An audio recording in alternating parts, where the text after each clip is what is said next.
ஸ்ரீ துர்கா தேவி. தேவி நாராயணியின் சீமந்தம் கோலாகலமாக பூமியில் நடந்தது.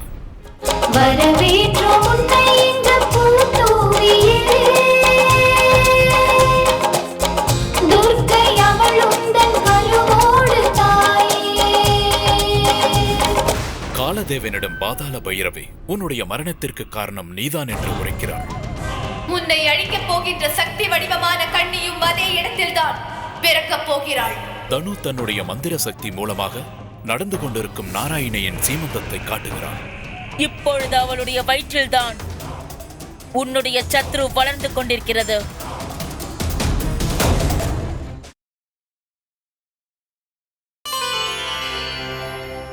அன்னையே, பூலோகத்தில் நடக்கும் இந்த சீமந்தத்தை பார்த்து தாங்கள் மிகுந்த மகிழ்ச்சி கொள்கிறீர்கள். ஆனால் நாராயணியின் வயிற்றில் பிறக்கும் குழந்தையால் தான் தனக்கு மரணம் ஏற்படும் என்று காலதேவனுக்கு தெரிந்துவிட்டதே. மிகுந்த சங்கடமான சூழ்நிலை ஏற்பட்டு விட்டதே தாயே. இப்பொழுது என்ன செய்வது? வாராகி, நானும் ஒரு தாய். எல்லா சிருஷ்டிகளையும் படைத்தவள். நான் யாரிடமும் எதையும் மறைப்பதில்லை. பாவங்கள் செய்தவனுக்கு அவன் தான் செய்த பாவங்களை எடுத்துரைப்பேன். அவன் திருந்துவதற்கென்று வாய்ப்பை கொடுப்பவளும் நானே. அப்படி திருந்தவில்லை என்றால் அவனை தண்டிப்பவளும் நானே. ஒரு தாய் தன் குழந்தைகளிடம் இப்படித்தான் நடந்து கொள்ள வேண்டும். புரிந்ததா வாராகி? ஆரம்பத்திலேயே அவனுக்கு சரியான வழியை நாம் காட்ட வேண்டும். அவன் அதை ஏற்று செல்லவில்லை என்றால் தண்டித்து திருத்தவும் வேண்டும். நான் அனைவரிடமும் பாரபட்சம் பார்க்காமல் நடந்து கொள்வேன். ஒருவன் மாபெரும் பாவம் செய்தாலும் அவன் திருந்த வாய்ப்பளிக்க வேண்டும். அப்படியும் அந்த பாவம் செய்தவன் அதனை பயன்படுத்திக் கொள்ளவில்லை என்றால் அவன் நிச்சயம் தண்டனையிலிருந்து தப்ப மாட்டான். நீங்கள் இதை நினைத்து கவலை கொள்ள வேண்டாம். ஏனென்றால் நடப்பவை அனைத்தும் சிருஷ்டியின் நியமனப்படித்தான் நடக்கின்றது.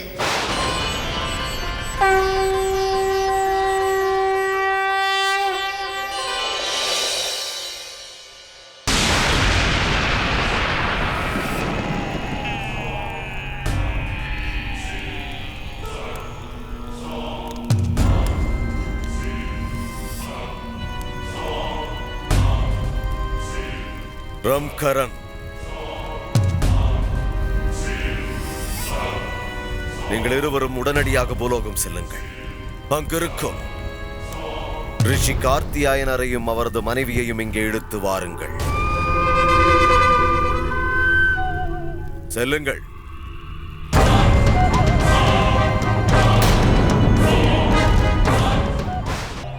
மகாராணியாரே, இதற்கெல்லாம் என்ன அவசியம்? பிறக்க போகும் குழந்தையை நினைத்து தான தர்மம் செய்தால் நன்மை என்று கூறுவார்கள். பிறக்க போகும் குழந்தைக்கு ஏதும் கெடுதல் நேரிடுமானால் இதன் மூலம் நீங்கிவிடும்.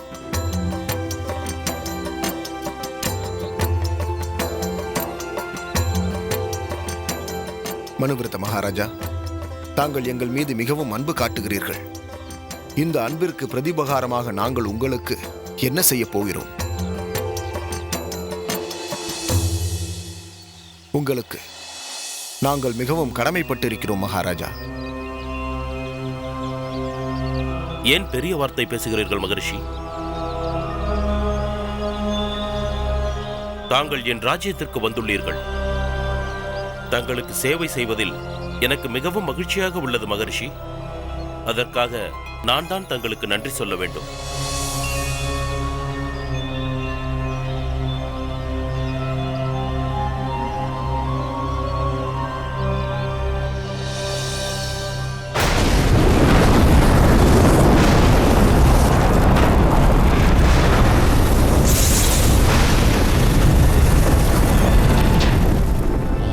எனக்கு பிறக்க போகும் குழந்தையால் தான் இந்த அனைத்து சுகங்களையும் நான் அனுபவித்துக் கொண்டிருக்கிறேன் என்று நினைக்கிறேன். இல்லை என்றால் என்னால் எப்படி? இல்லற வாழ்க்கையின் எல்லா சுகங்களையும் துறந்துதானே மோட்சத்தை குறித்து இமயமலையில் கடும் தவம் செய்து கொண்டிருந்தேன். ஆனால் இன்று தாய்மை சுகத்தை அனுபவித்துக் கொண்டிருக்கிறேன்.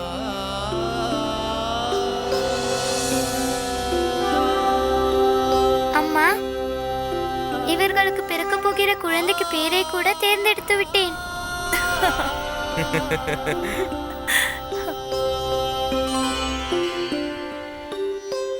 அந்த பெயர் என்னவென்று சொல்லவா?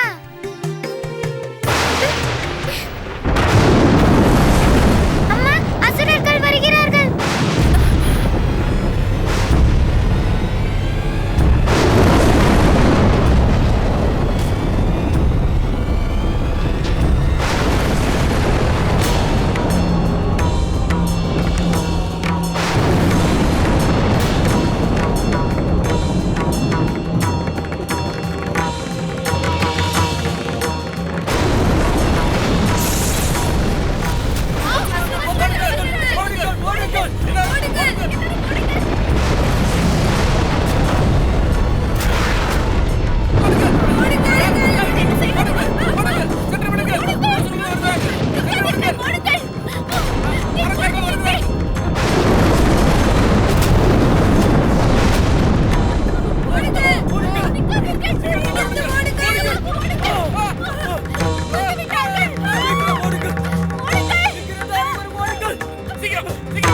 மகாராணி, நீ ரிஷியையும் அவருடைய பத்னியையும் பாதுகாப்பான இடத்திற்கு அழைத்துச் செல்.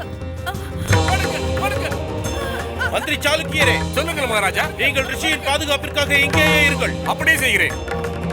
மகாராணி, சீக்கிரம் அவர்களை அழைத்துச் செல்லுங்கள். அசுரர்கள் வந்துவிட்டார்கள். சேனாதிபதி ராணா. மகாராஜா, இன்று அந்த அசுரர்களை நாம் உயிரோடு விடக்கூடாது.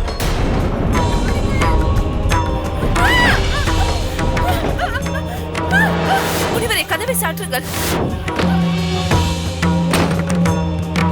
எனக்கு சற்று உதவி செய்யுங்கள்.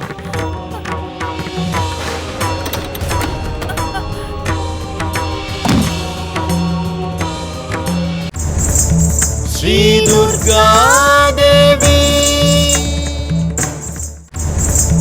ஸ்ரீ துர்கா தேவி.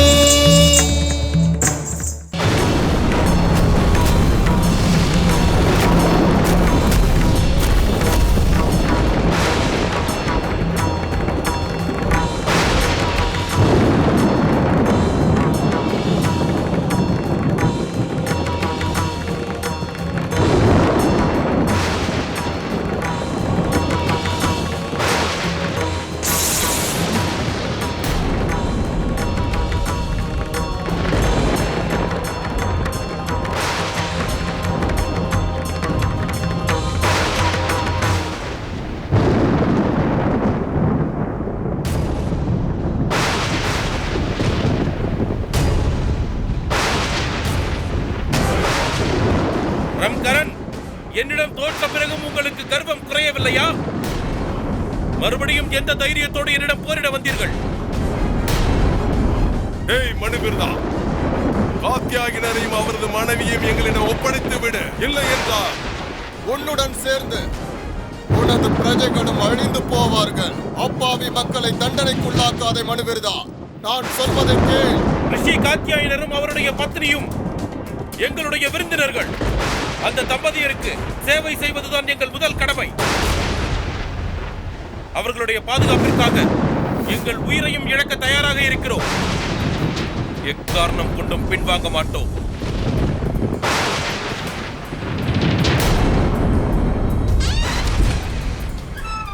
இதற்குள் சென்று மறைந்து கொள்ளுங்கள்.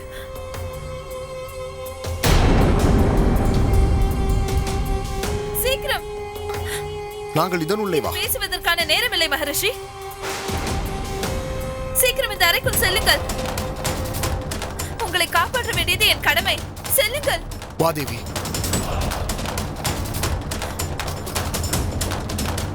மெதுவாக.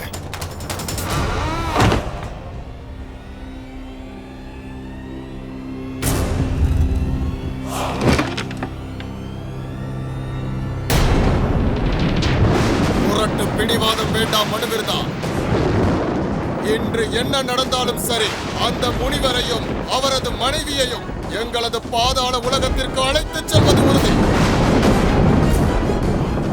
யாராவது எங்களை எதிர்த்து வந்தால் அவர்கள் உயிரோடு திரும்ப மாட்டார்கள். எங்களை தடுக்காதே மனுவிருதா. நகர்ந்து செல்.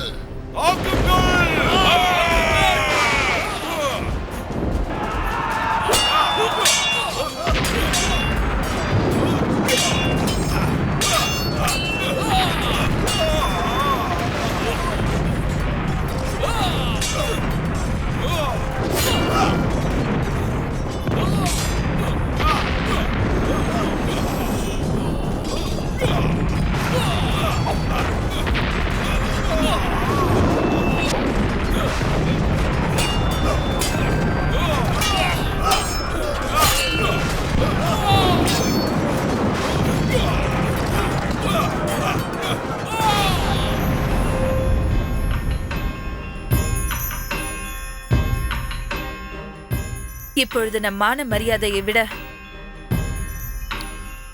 நம்முடைய விருந்தினரை காப்பாற்றுவது நம் கடமை. நமக்கு என்ன நேர்ந்தாலும் நான் கவலைப்பட மாட்டேன். ஆனால் நம் விருந்தினர் மீது அவர்களுடைய நிழல் கூட படக்கூடாது.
தேவி, துர்கையின் ஆணைப்படிதான் நாம் இந்த இடத்திற்கு வந்தோம். மேற்கொண்டு எது நடந்தாலும் அது நிச்சயமாக தேவியின் லீலையாகத்தான் இருக்கும்.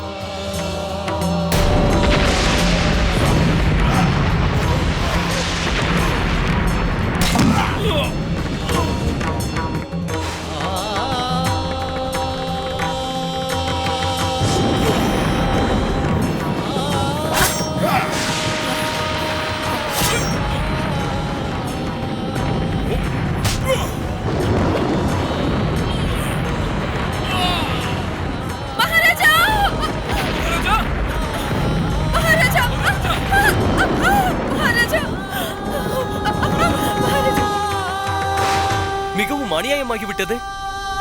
இப்பொழுது என்னவாகும்? ஆமாம் தேவேந்திரா, எனக்கும் இப்பொழுது பயமாகத்தான் இருக்கிறது. அன்னை துர்கா பூமியில் அவதாரம் செய்யும் முன்பே குருமாதாவிற்கு ஆபத்து வந்துவிடப் போகிறதோ என்று உள்ளது. குருமாதாவை அசுரர்கள் அழித்து விடப் போகிறார்கள். நாராயண நாராயண, ஏன் தேவையில்லாமல் கவலைப்பட்டுக் கொண்டிருக்கிறீர்கள் தேவர்களே? அன்னை துர்கை சகலத்தையும் பார்த்துக் கொண்டிருக்கிறாள். அவளிடமிருந்து எதையும் மறைக்க முடியாது.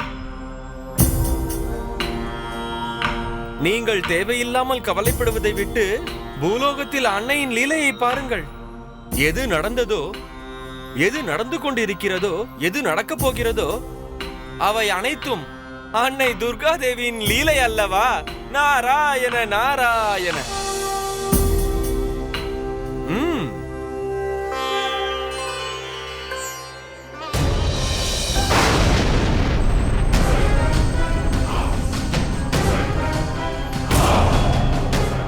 செல்லுங்கள். காத்தியாயினரும் அவரது மனைவியும் எங்கிருந்தாலும் அவர்களை இழுத்து வாருங்கள். செல்லுங்கள் அசுர வீரர்களே, ஆசிரமத்தில் மூளை முடுக்கெல்லாம் தேடுங்கள். என்று அந்த ரிஷியையும் அவரது மனைவியையும் பாதாள உலகத்திற்கு அழைத்துச் செல்ல வேண்டும். தேடுங்கள். நம்மை தடுத்து நிறுத்த இங்கு யாருக்கும் தைரியம் இல்லை. காத்தியாயினரையும் அவரது மனைவியையும் நம்மிடமிருந்து காப்பாற்ற யாரும் இல்லை. அவர்கள் இறப்பது உறுதி. சொல்லுங்கள்.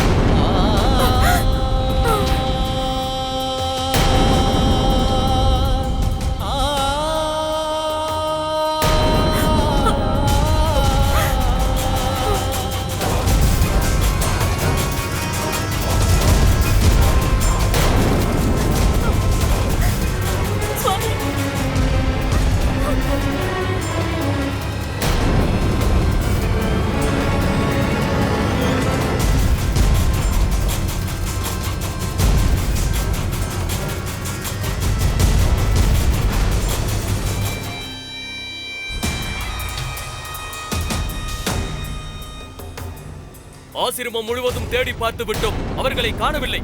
அவர்கள் இங்கு இல்லவே இல்லை.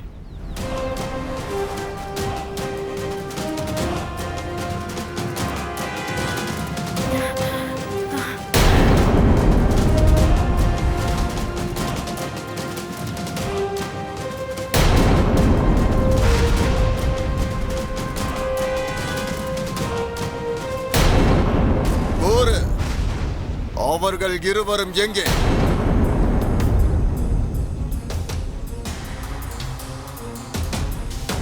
அவர்கள் இருவரையும் எங்கே ஒளித்து வைத்திருக்கிறாய்? சொல்கிறாயா இல்லையா? எங்கே அந்த காத்தியாயனர்? கூறிவிடு.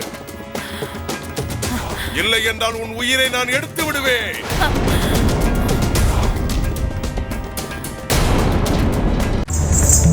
ஸ்ரீ துர்கா தேவி, ஸ்ரீ துர்கா தேவி.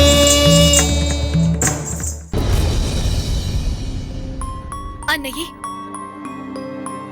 இப்பொழுது தாங்கள் தான் ஏதாவது செய்தாக வேண்டும். இல்லையே அநியாயம் நடந்துவிடும். ரம்கரன் மனுவிரதன் ராஜ்யத்தையே அழித்து விடுவார்கள். அன்னையே, தாங்கள் ஏதாவது செய்யுங்கள்.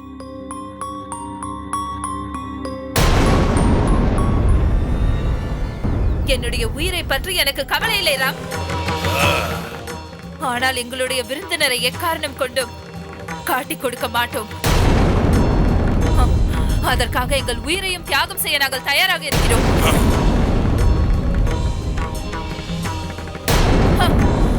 ராம்கரன், அவர்கள் இருவரும் உனக்கு நிச்சயம் கிடைக்க மாட்டார்கள். உன் அசுர சேனைகளை அழைத்துக் கொண்டு இங்கிருந்து சென்று விடு. என் உயிர் இருக்கும் வரை அவர்களை நீ நிச்சயம் அடைய முடியாது. சரி, அவர்கள் இருவரும் இங்குதான் எங்கோ இருக்கிறார்கள் என்று எங்களுக்கு நன்றாக தெரியும். பார்த்துக் கொண்டே இருங்கள். அவர்களை எங்கள் எதிரில் கொண்டு வர நாங்கள் என்ன செய்ய போகிறோம் என்று. எங்கே அந்த கார்த்தியாயினரும் அவரது மனைவியோ? கூறுங்கள். இல்லை என்றால் நீங்கள் அனைவரும் செத்து மடிவது உறுதி. வாழ வேண்டும் என்று விருப்பம் இருந்தால் இதுதான் உங்களுக்கு சரியான சந்தர்ப்பம். உண்மையை கூறிவிடுங்கள். ஒருவேளை நீங்கள் வாயை திறக்கவில்லை என்றால் நான் இங்கிருக்கும் அனைத்து பிரஜைகளையும் கொன்று குவித்து விடுவேன். கூறுங்கள். உயிர் வாழ விருப்பம் இருந்தால் கூறிவிடுங்கள். எங்கே அந்த காத்தியாயினர்? அவரது மனைவி எங்கே? இல்லை என்றால் அனைவரையும் கொன்று குவித்து விடுவேன்.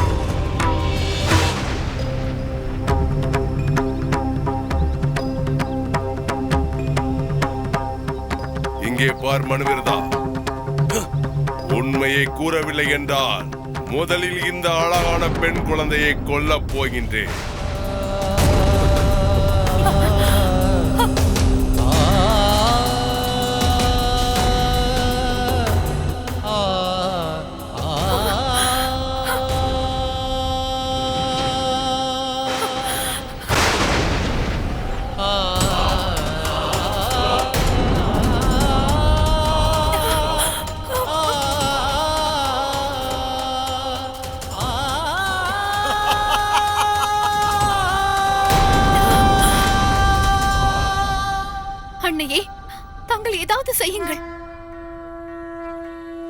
வாராகி, இப்பொழுது என்ன செய்ய வேண்டுமோ அதை நாராயணியே செய்து விடுவாள்.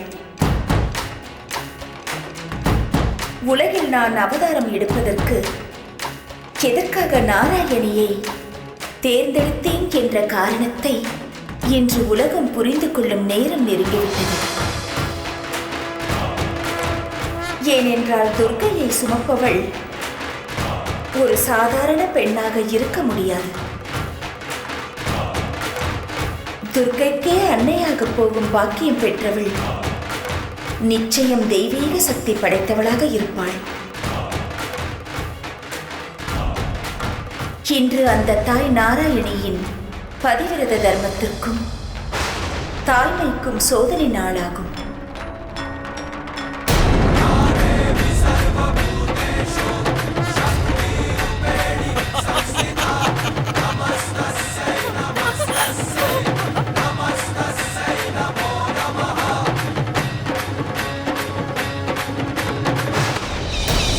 எங்களது நேரத்தை வீணாக்காமல் காத்யாயினரும் அவரது மனைவியும் எங்கிருக்கிறார்கள் என்று கூறிவிடுங்கள். இல்லை என்றால் முதலில் இந்த பெண் குழந்தை பலியாவார்.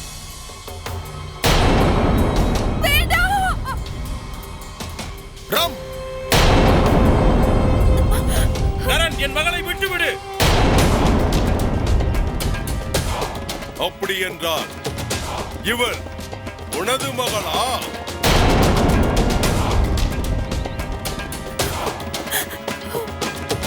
இந்த ஆபத்தில் இருந்து அன்னை துர்க்கை காப்பாற்றுவாள். அன்னை துர்கா உன்னை பாதுகாப்பாள். பார்க்கலாம் உனது அன்னை துர்கா எங்களிடமிருந்து உன்னை எப்படி காப்பாற்றுகிறாள் என்று. எங்களை நீங்கள் கோபமூட்டுகிறீர்கள். அதன் விளைவு உங்களுக்குத்தான் ஆபத்தாக போகிறது.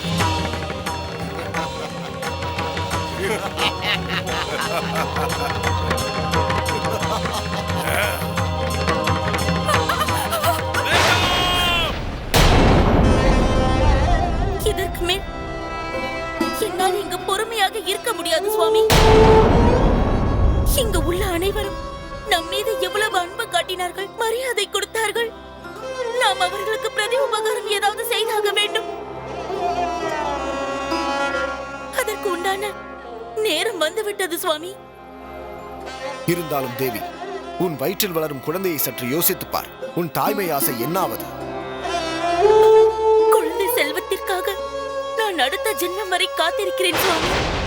ஆனால் இந்த ஜென்மத்தில் என் உயிருக்காக, அதுவும் என் கண் முன்னாலேயே இத்தனை பேரை பலியிடுவதை என்னால் ஏற்றுக்கொள்ள முடியாது. என்னால் முடியாது. இந்த பதிலைத்தான் நான் உன்னிடம் எதிர்பார்த்தேன். நாம் இருவர் உயிர் வாழ்வதற்காக மற்றவர்கள் பலியாவதை நான் விரும்பவில்லை. இதுதான் மனித தர்மம். சரி, நீங்கள் காத்யாயனரையும் அவரது மனைவியும் பற்றி கூற மாட்டீர்கள். பரவாயில்லை. இதுதான் உங்கள் பிடிவாதம் என்றால் அந்த பிடிவாதத்துக்கு கிடைக்கும் பரிசு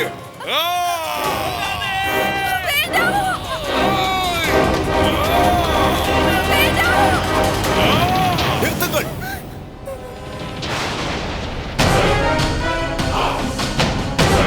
நிறுத்துங்கள்.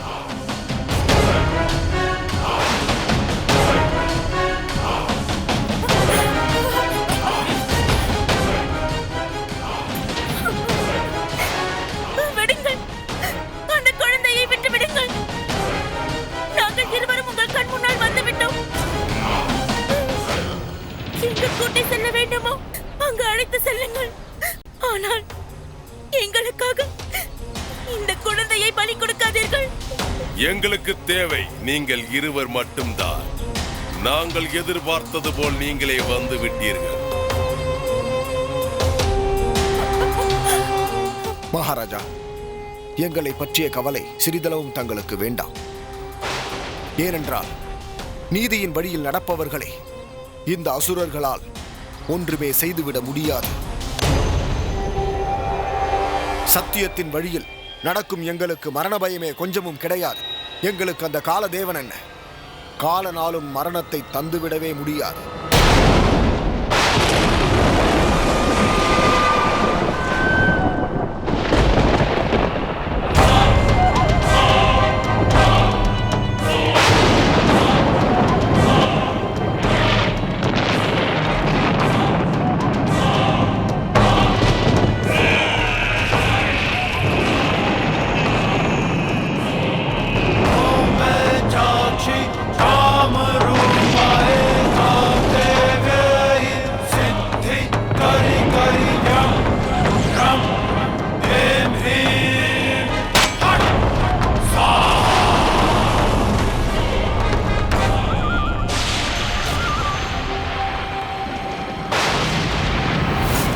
பாதாள பைரவி தாயே, என் முன் பிரதிஷ்டமாக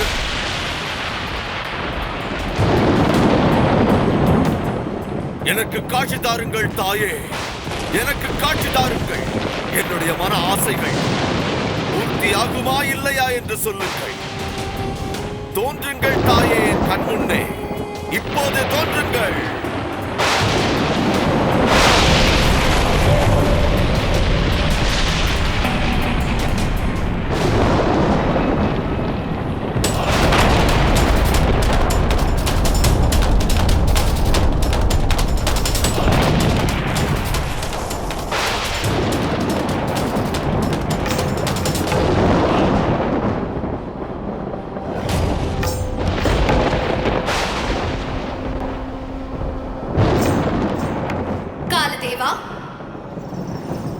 உன் எண்ணம் முழுமையாக பூர்த்தியாகிவிட்டது. ரிஷி காத்தியாயனரையும் அவர் மனைவி நாராயணியையும் பிணை கைதிகளாக பாதாளத்திற்கு இழுத்து வருகிறார்கள். இல்லை மகரிஷி, உங்களை இங்கிருந்து அழைத்துச் செல்ல அனுமதிக்க மாட்டேன். அவர்களை விடுங்கள். வளர்ந்த பாம்பு போல் ஏன் துடிக்கிறாய்? நீ ஒரு சாதாரண மனிதன், அதுவும் எங்களிடம் தோற்று போன அடிமை. மறுக்காமல் நீ காலதேவனின் காலடியில் விழுந்தால் உனக்கும் நன்மையே நடக்கும். அது நடக்காது. வாய் மூடு.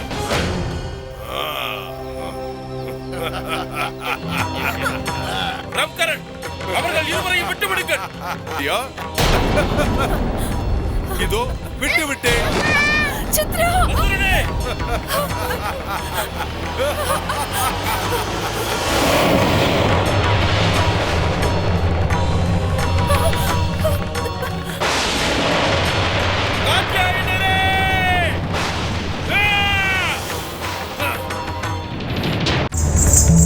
ஸ்ரீ துர்கா தேவி, ஸ்ரீ துர்கா தேவி. தாயே, இப்பொழுது நடப்பதையெல்லாம் பார்க்கும்போது எனக்கு என்னவோ தாங்கள் அவதாரம் எடுப்பதற்கு முன்பே தங்களை அழித்து விடுவார்கள் போது. பிரம்மி, இன்று எனது தாய்க்கு நடக்கும் சத்திய சோதனையில் நிச்சயம் அவள் ஜெயித்து விடுவாள். சத்திய சோதனையில் ஜெயித்தால் மட்டுமே அவளால் துர்க்கைக்கு தாயாக முடியும். இல்லை என்றால் எனக்கு தாயாக முடியாது. தாங்கள் நாராயணியை அசுரர்களின் பிடியில் இருந்து விடுவித்து விடுவீர்களா தாயே? ஏனென்றால் தாங்கள் அவளுக்கு கொடுத்த சோதனை முடிந்து விட்டதல்லவா? தேவி நாராயணி பூலோகத்தில் இன்னும் சோதனையை அனுபவிக்க வேண்டுமா தாயே?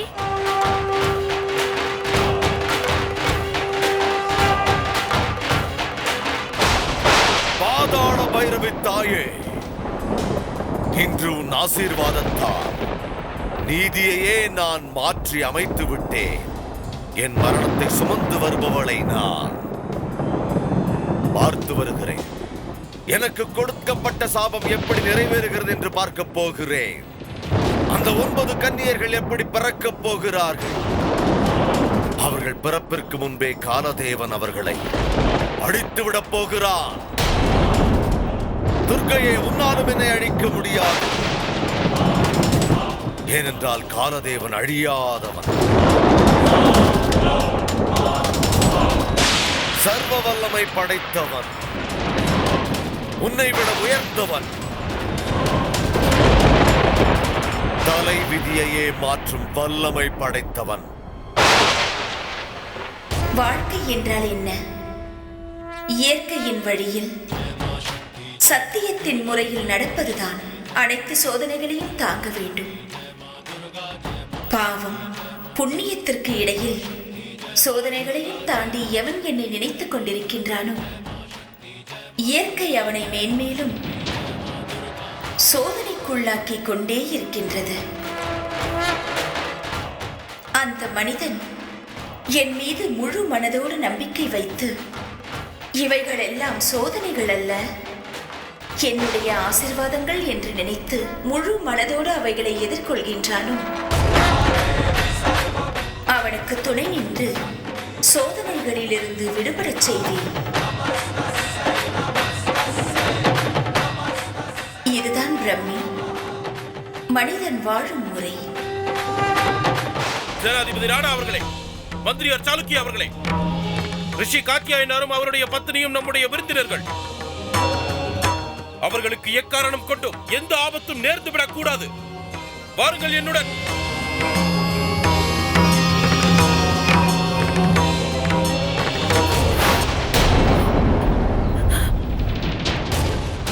மகரிஷி, ரிஷி காத்தியாயனரே, தேவி நாராயணி, ரிஷி காத்தியாயனரே, காத்தியாயனரே, நாராயணி, நாராயணி, காத்தியாயனரே, மகரிஷி, தேவி நாராயணி, ரிஷி காத்தியாயனரே, தேவி நாராயணி, ரிஷி காத்தியாயனரே, மகரிஷி.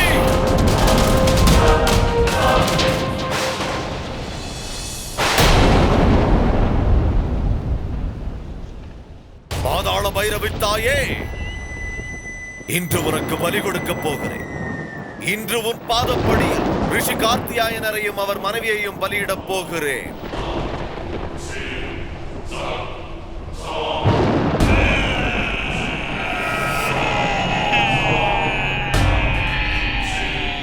ஜெய் பாதாள பைரவி.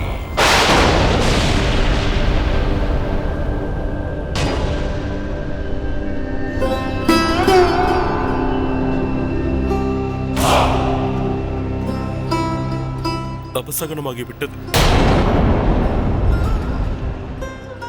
ஏன் தாயே இப்படி நடந்தது?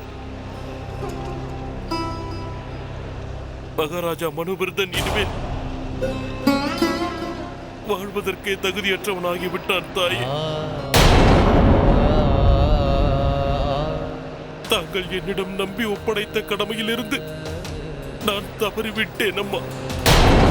என்னுடைய முழு சக்தியை பயன்படுத்தி கூட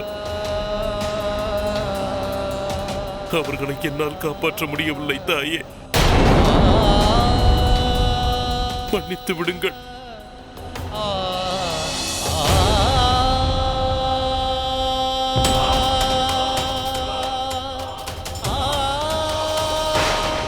நான் தோற்றுவிட்டேன் தாயே. நான் அசுரர்களிடம் தோற்றுவிட்டேன் தாயே. என்னுடைய வாழ்க்கையே வெறுமையாகிவிட்டது தாயே. சூன்யமாகிவிட்டது. நான் தோற்றுவிட்டேன் தாயே. தோற்றுவிட்டேன். நான் என்ன செய்வேன்? என்ன செய்வேன்?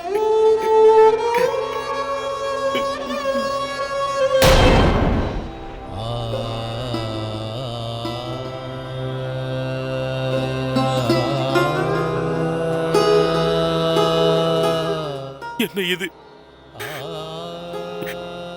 ஏன் இப்படி நடந்தது? நான் மட்டும் தோற்கவில்லை. இல்லை தாயே, உன்னுடைய பரம பக்தனுடன் சேர்ந்து நீயும் தோற்றுவிட்டாய் தாயே. நீயும் தோற்றுவிட்டாய்.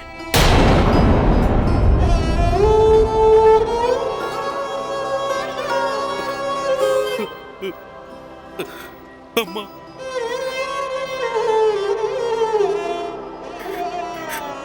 நான் இன்று தனியாக தோற்கவில்லை அம்மா.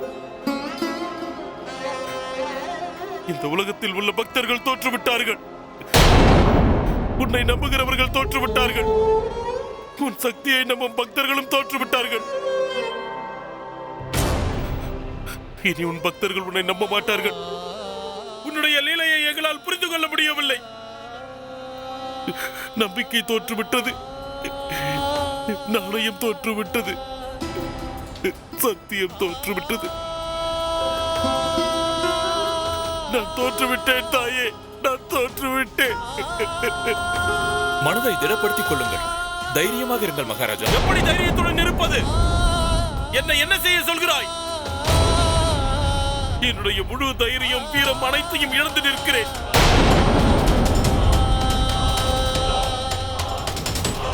ஒரு அரசன் தன் பிரஜைகளையும்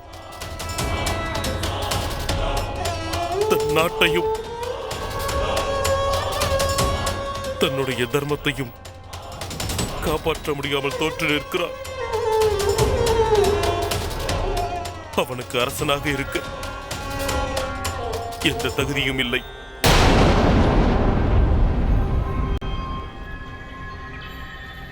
இன்று இந்த நிமிடம் பஞ்சபூதங்களின் சாட்சியாக மனுவர்தனாகிய நான் இந்த நாட்டை ஆளும் பொறுப்பிலிருந்து விலகிக் கொள்கிறேன். பொறுப்பிலிருந்து விலகிக் கொள்கிறேன்.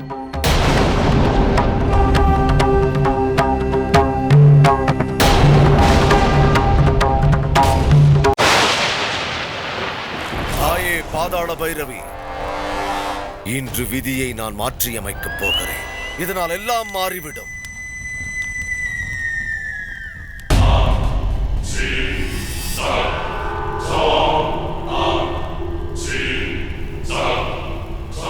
காலதேவனாகிய எனக்கு கிடைத்த சாபத்தை நானே இன்று அழிக்கப் போகிறேன். காலதேவன் தன்னுடைய மரணத்திற்கே மரணத்தை தரப்போகிறான்.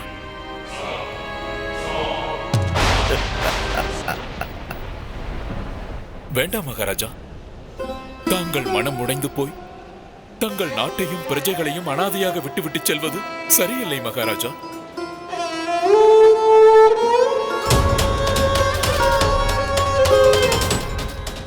சேனாதிபதியாரே,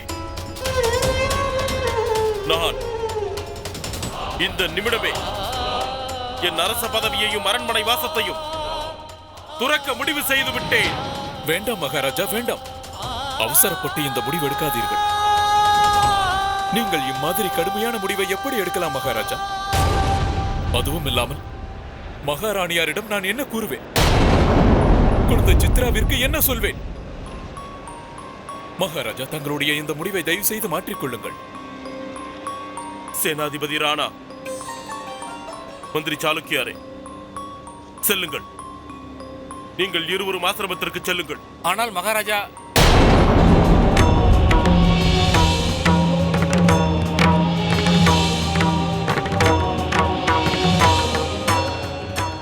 உங்கள் இருவருக்கும் என்னுடைய கடைசி கட்டளை இது.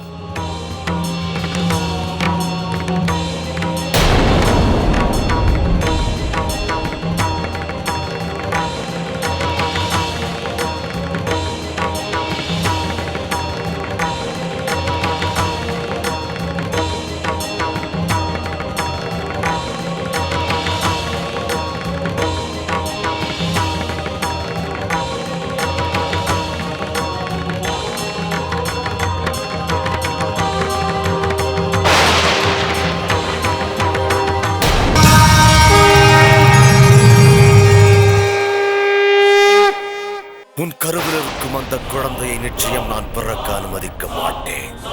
என்னை அழிக்கும் சக்தியை அதன் பிறப்பிற்கு முன்பே நான் அழித்து விடுவேன். உலகம் இயங்க வேண்டும் என்றால் பக்தர்களின் கையில்தான் பாவிகள் அழிய வேண்டும்.